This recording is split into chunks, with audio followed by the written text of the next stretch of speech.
Sandra, welcome to my archive. This video is just to talk about all the things that happened in my wedding. Truly, I hear a lot of people say, "Oh, wedding has temptations." I think, It is true. It is very true. It looks like when you announce your wedding date, like, oh, okay, this is the day. Once you fix your wedding date, every single thing that can go wrong in your life and about the wedding will go wrong.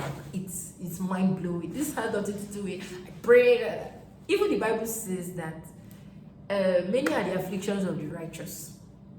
The afflictions that I saw. The first things first, safe. When we announced it, in fact, let's even the one that you and your brothers will always be fighting, you and your spouse will always be fighting. Funny enough, my spouse and I did not fight as much. The only thing that we really fought about was ring, and it was not even fight like that. The rings, he didn't want a silver ring, he wanted black rings. Me, I want a silver ring. In fact, got to a point he chose his black ring, I chose my silver ring. I was not going on for him like, how are we going to go to church? Your ring is black, my own is silver. Please now. Anyway, that one we sorted that out. Pre-wedding, the day we were going to take pre-wedding pictures, I said I didn't want to do it again. I was angry. I went off. All those smiles that we were smiling. We had a very big fight in the car before we went to the studio. It was when we got to the studio, and I decided to, liven up and yada yada. That aside. So, vendors will frustrate you.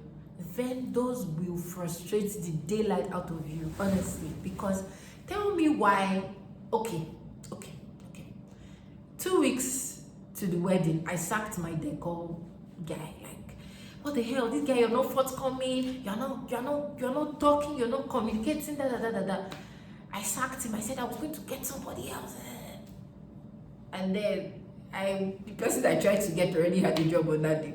When I went back to the event, to the decor guy, the guy said he was not doing the work again. We had 1 week to wedding. The guy said he was not doing the work again. We had already paid the deposit. Okay, you're not doing the work again. Bring back our deposit. He said no, he was going to do half. He was going to refund half of the deposit. In my mind, I'm like, where would the other money come out from? It's trouble. Vendors will deal with you. Vendors will need to go on me and make up babe. Started fight out of nowhere. see. When wedding people go to do Thanksgiving, they know it's in their eye, don't see, because bro, like, they will so frustrate you. And now the one self that was busting my brain. My husband was supposed to come into Port Harcourt on a Friday. So that week I said our wedding was supposed to be the next Thursday, throughout next Thursday. So that week I was so busy. I was trying to get everything sorted, get my dress, get my nails done. I went to the spa, because I didn't want to go anywhere the next week because number one, my husband will be around. Number two, I just wanted to chill and rest. So I came back from the spa. We were supposed to pick him up. It was a late flight. We were supposed to pick him up later that evening. When I got home, I told my mom, like, me, I don't know what was going on. No, I'm not feeling good at all. I'm not feeling good. She was like, me, I just thought it was normal, maybe stress or something. Went, picked him up, came back. Tell me why the next morning I could not talk. I could not, like, it was that bad. I could not talk. I couldn't talk. What's wrong with you? I cannot talk. I had this bad sore throat. It had affected my whole neck. Mind you, wedding is on Thursday. I could not talk on Saturday. Midnight prayer. My parents did midnight prayer. Me, I was praying. I was like, God, please don't. People are traveling down to Port Harcourt because of me. We have done a lot of things. We have booked a lot of things. A lot of money has gone into this thing. In fact, my husband's best man traveled down from abroad down for this wedding. I say, God, I'm big. Don't put me to shame. And you know the funny thing? Every single morning that I woke up, it got worse. It got worse. The next day, I was running a lot of temperature. At least I could still mumble. I could still... the next day, my throat shut. I could not talk again. I wasn't eating. I could not drink water. I could not swallow spit. I was not doing... All I was doing was just lay in bed and cry. My father every day said, God, what do we do? Should we postpone this wedding? My mother, everybody was panicking. Now, In fact, the Sunday that we're going to do Monday that we're going to do the court's registration and everything, my husband was the one doing everything. He will bring the documents to me in the car. I will sign because I could not get up. They had pillow for me at the back of the car. In fact, when we're going to the court, I say, pull over. I need to vomit. What's going on? Da, da, da. They took me back home. This thing I'm saying is funny now, but I don't know. For a split second, I thought I was going to die. I just thought, oh, maybe, was I poisoned? Did I match poison? It was chaos, literally. So we did though. I wasn't eating, mind you. I was losing weight drastically. I was stooling. I wasn't eating. I wasn't drinking water. I was so pale. I was just at home. My mother would cry and pray. My father would cry and pray. Say, God, please don't put us to shame. Me, I was praying, God, please don't put us to shame. As at Wednesday, my traditional marriage is on Thursday. As at Wednesday, I was still in bed. I was so sick that my mother had to bat me. At my big age, my mother was beating me. It was that bad. In fact, there was nothing they didn't give me. They said, do this. They said, in fact, what was even wrong with me? They said malaria. They said typhoid. Sore throat. The sore throat held my neck. I could not talk. It was bad. Like, I couldn't eat. I couldn't drink water. I couldn't talk. It was that terrible.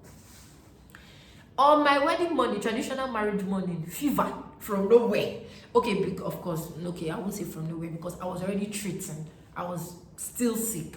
On my traditional, I told myself, nah, anyhow, even if my father say, she will carry you to come outside, come and do this traditional marriage, because we had already sent out invites. We had done everything that we're supposed to do. It was just left for me now to get well. It was that bad. I was very sick. That morning, in fact, I woke up with a bad fever. I said, I lie, but that's bad. I woke up, took Panadol, called makeup artists. Even when that morning, on my wedding morning, I drank akamu because I could not eat, I couldn't swallow. There's a traditional food, I'm an Ekpe girl from River State. There's a traditional food that my husband and I are supposed to eat on my traditional marriage day. We skipped that part because bride could not swallow. Bride could not drink water. On my wedding morning, I drank akamu. I would tell my children that on my wedding morning, it was akamu I drank because I could not swallow food. Now, keep that one aside. The guy that was supposed to MC my traditional marriage called, we directed him, everything. What happened? He had not still come. When he came, blood all over his head, blood on his clothes. What happened? He said they got an accident. I don't understand. On my traditional marriage morning, blood was gushing out. You know when there is a cut on someone's head, blood was literally gushing out. Like, it was that bad. I was panicking. Like, what is going on? Jesus. Oh God, my village people, they've come for me. Bro, I'm happy that I can laugh about this thing now. It was not funny. Someone else's child that was coming to officiate in my wedding, and they have an accident, a bad accident like this with so much blood. They had to give him pain reliever. Thankfully, one of my friends was a doctor, gave him pain reliever, told him to sleep when they were still sorting out the bride price thing and everything. So he slept, caught his breath. He's an MVP, honestly. He's an MVP because he was still able to come and do his work. Now, that's thing. Wait, hold on. I swear, it be like joke. Hold on. My father-in-law was supposed to come in. He was coming by road. He was supposed to come in the day before, but some logistic issues, he couldn't make it. So he was trying to come in the morning of the traditional marriage. Tell me why we got a call from an anonymous number. Say, please, come and pick so person from so place. They have been robbed. They took his phone. They took his money. They took every single thing. The only number he had was my mother-in-law's number that he called, and then my mother-in-law called me. Traditional marriage morning, my father was going to bring my father-in-law from wherever they ran into, that they were robbed on the road. Bro, all I have to say is thank you, God, because now it's funny. All right, now it's funny, but all these things were not funny because one bad thing was happening after the other. One bad thing was happening after the other. One bad thing was happening after the other. It was that bad. But yo, I survived. I came I saw and I conquered. Did anything really bad really happen for White? Okay, the only bad thing that happened, my husband and I did not have a portrait picture with his suit because wedding morning his suit tore. Okay, exactly. I'm as surprised as you. Tell me how your wedding morning your suit did tear. His suit tore. I was really very frantic, very angry. Like, you had all day. And I was just, I was on edge.